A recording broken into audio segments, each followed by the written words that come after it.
Muy buena gente, bienvenidos a otro video de inversión fundamental. Esta vez vamos a estar haciendo el análisis de los estados financieros del segundo trimestre del año 2020 a la empresa Agrometal, empresa que, para el que no conozca, cotiza en el panel general de la bolsa argentina, lo hace bajo las siglas Agro y es una empresa que se dedica a la fabricación de sembradoras y otros bienes de capital que usa el agro argentino, también exporta a países como Uruguay y Bolivia. Es una empresa con una gran trayectoria, se fundó en el año 1950, como nos cuenta en la cronología que nos pone en la página de su empresa. Empieza a cotizar en la bolsa de Buenos Aires en el año 1961 y sigue prestando sus servicios y desarrollando cada vez más productos hasta estos días. El último hecho relevante nos pone que en el año 2016 traen un nuevo concepto desarrollado por Agrometal en un año de puro crecimiento, lanzamiento de nuevas sembradoras. Si vamos un poco a lo que es la cotización histórica en la bolsa argentina, vemos que la cotización en el precio de su acción venía más que nada lateral durante mucho tiempo y a partir del año 2016-2015 empieza un gran rally alcista para esta empresa de largo plazo que llegó a tocar máximos históricos en los 31 pesos, 30,90 en el año 2017, allá por el 23 del 5, y de ahí que empieza una oscilación para después en el año 2018 entrar en un canal bajista de largo plazo. Si vemos antes del coronavirus, llegó a cotizar unos 13,30 la acción, después la baja del coronavirus la lleva a los 5,30 y de ahí que tiene una gran recuperación, inclusive sobrepasa los máximos anteriores antes de la pandemia y hoy se encuentra en un canal alcista que viene respetando desde marzo de este año. Hoy se encuentra en el techo del canal, en la resistencia, testeando varias veces, cotizando unos 19,40. Los datos de los informes financieros los estoy sacando de Yahoo. Si vemos un poco lo que estuvo pasando en los últimos años desde el 2016 con los ingresos por ventas, vemos que en el año 2016 a 2017 tiene un gran incremento de los mismos. Las utilidades por operaciones eran positivas de 50 millones, en el año 2017 pasan a ser de 65 millones de pesos. Las utilidades netas de la empresa ya en el año 2018 se estancan un poco el crecimiento que venía teniendo de los ingresos por venta y las utilidades netas pasan a ser negativas de 20 millones. En el año 2019, si bien los ingresos por venta vuelven a aumentar considerablemente, las utilidades netas que generó la empresa en este año fueron negativas por 97 millones de pesos y vemos una utilidad neta muy superior, una variación muy grande con respecto al año anterior. Si vemos en la cronología trimestral, en el primer semestre del año facturó unos 823 millones de pesos, que comparándolo a los 371 millones de pesos que facturó en los primeros 6 meses del año 2019, vuelve a ser una variación positiva muy buena que seguramente despertó buenas expectativas en los inversores. Si vemos la utilidad neta de este semestre fue positiva por 119 millones, comparándolo con trimestres anteriores donde era muy escasa o hasta negativa. Si vemos al 31 del 3 de este año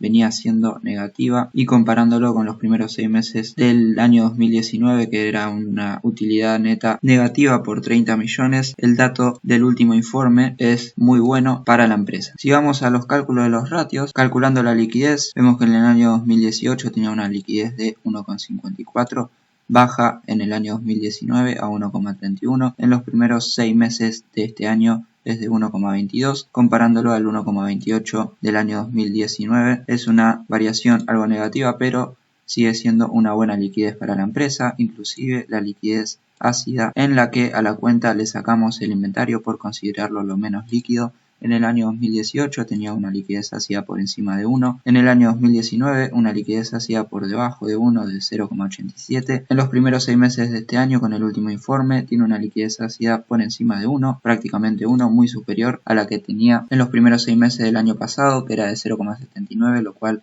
es una buena posición de liquidez que tiene la empresa en este momento. El fondo de maniobra aumentó con respecto al trimestre pasado y se acerca a los niveles que tenía en el año 2018. Si vemos los días de inventario, o sea, los días que tarda en promedio en hacer rotar el inventario la empresa, vemos que comparando el último resultado de 93 días con el de 208 días del segundo trimestre del 2019 es una variación positiva, ya que bajó bastante los días de inventario. Los días de cuentas por por cobrar también bajaron considerablemente. Esto significa que la empresa está tardando menos en cobrarle a sus clientes los créditos por venta de lo que tardaba en el segundo trimestre del 2019. Los días de cuentas por pagar también tuvieron una variación a la baja, pero este dato no es tan bueno porque significa que está tardando menos en pagarle a sus proveedores, las deudas comerciales, de lo que tardaba en el segundo trimestre del 2019. Sin embargo, el ciclo de conversión de efectivo es más bajo considerablemente de los que tenía en el segundo trimestre del 2019, lo cual es un dato positivo para la empresa. En cuanto a la solvencia, en el año 2018 tenía una solvencia de 0,88, la cual baja en el año 2019 a 0,74. En los primeros 6 meses de este año vuelve a bajar a 0,53, inclusive un poco peor que la que tenía a esta altura del año en el año 2019, que era de 0,54. Esto quiere decir que por cada peso de pasivo la empresa tiene 0,53 en el patrimonio neto. Al estar por debajo de 1, podríamos considerar a la empresa que está en una mala situación de solvencia o algo sobreendeudada con respecto al patrimonio neto. Bueno, la proporción de activo pasivo en el año 2018 era de 1,88, baja en el año 2019 a 1,74, en los primeros 6 meses de este año es de 1,53, un poco inferior, aunque casi igual a la que tenía en los primeros 6 meses del año 2019, que era de 1,54. Esto quiere decir que por cada peso de pasivo la empresa tiene 1,53 en el activo. En cuanto a la estructura de financiamiento, vemos que financia más con pasivo que con patrimonio neto, y esta relación viene aumentando en los últimos tiempos, lo que podría explicar su baja posición de solvencia con respecto al patrimonio neto, ya que en el primer semestre del año la proporción de financiación con patrimonio neto era de 34% y con pasivo de 66%. En cuanto a la inmovilización, en el año 2018 la proporción de activo no corriente sobre el activo total era de 36,67%, en el año 2019 sube a 38,27%, pero en los primeros 6 meses de este año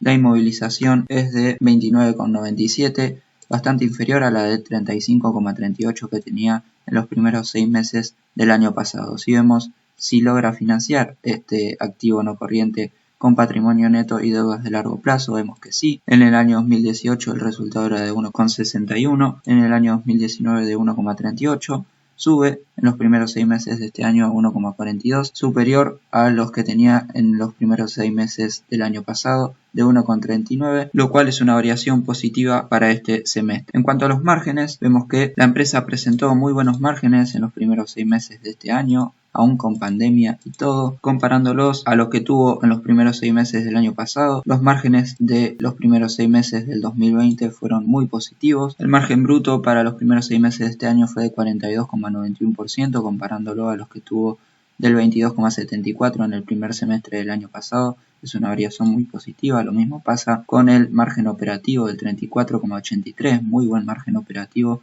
de los primeros 6 meses de este año, el cual ha aumentado considerablemente con respecto al pasado semestre del 2019, que era del 10,68%. El margen neto que saca con respecto a ventas del 14,53% para el último informe financiero, muy superior al margen neto negativo que tuvo en los primeros 6 meses del 2019 de menos 8,23%. En cuanto a la rentabilidad del activo que saca la empresa, como ya vimos, da resultados negativos para el año 2018 y 2019, ya que tiene una utilidad neta, como vimos, negativa. Lo mismo para el primer semestre del 2019, pero en el primer semestre de este año 2020, con pandemia y todo, pudo tener rentabilidades positivas de 5,58% y una rentabilidad neta con respecto al patrimonio neto de 16,17%, muy superior a las rentabilidades netas negativas que tenía en periodos analizados anteriores. El beneficio por acción también pasa de ser negativo a ser positivo en los primeros 6 meses de este año, de 1,20 de beneficio por acción, comparándolo al resultado negativo por acción de 0,31 pesos del primer semestre del año pasado. Es una variación muy buena para el último informe. La cobertura de intereses venía siendo baja con respecto al resultado de EBITDA. Por cada peso de gasto financiero tenía 0,89 de resultado de EBITDA en el año 2018, en el año 2019 0,70, en los primeros 6 meses del año 2019 0,69 y en los primeros 6 meses de este año por cada peso de gasto financiero generó un resultado de EBITDA de 6,89 para responder muy buena variación, muy buen aumento del ratio. Lo mismo pasa con los flujos de efectivo operativo por cada peso de gasto financiero, que venían siendo considerablemente bajos, inclusive por debajo de 1 en el año 2019, 1,33 para los primeros 6 meses del año pasado, y en los primeros 6 meses de este año generó un flujo de efectivo por actividades de operación 7,49 veces mayor a los gastos financieros que tuvo la empresa en pago de intereses de este periodo. Así que también muy buena variación positiva de este ratio. En cuanto a la capitalización bursátil, en el año 2018 valía 1.200 millones de pesos, baja considerablemente la capitalización de la empresa en el año 2019 a 940 millones. En los primeros 6 meses del año 2019 tenía una capitalización de 1.145 millones y hoy está teniendo una capitalización de 1.880 millones. Comparándolo al valor de libros que tiene la empresa, de 740 millones de pesos, es una capitalización bursátil bastante superior al valor de libros. Se podría decir que la empresa está algo sobrevaluada con respecto a su patrimonio neto. En cuanto al PER, este venía dando negativo porque los beneficios por acción eran negativos. En el último informe dio positivo de 15,71, pero bueno, al tener beneficios negativos el cálculo del PER deja de tener tanta validez. En cuanto al cálculo del V/EBITDA, está bastante por debajo de lo que tenía en los primeros 6 meses del año pasado, lo que me puede indicar que la relación entre la capitalización bursátil más deuda financiera con respecto al resultado de EBITDA hoy es mucho mejor que la que tenía en los primeros 6 meses del año pasado. En cuanto a mi opinión sobre la empresa, creo que es una buena empresa que ha mejorado muchísimo sus ratios en los últimos informes financieros, en el último semestre. No es para tirarse de cabeza a invertir, por más que haya mejorado casi todos los ratios y por más que haya sobrevivido bastante bien y a lo que es la crisis del coronavirus, debe ser una de las pocas empresas que tuvo un informe semestral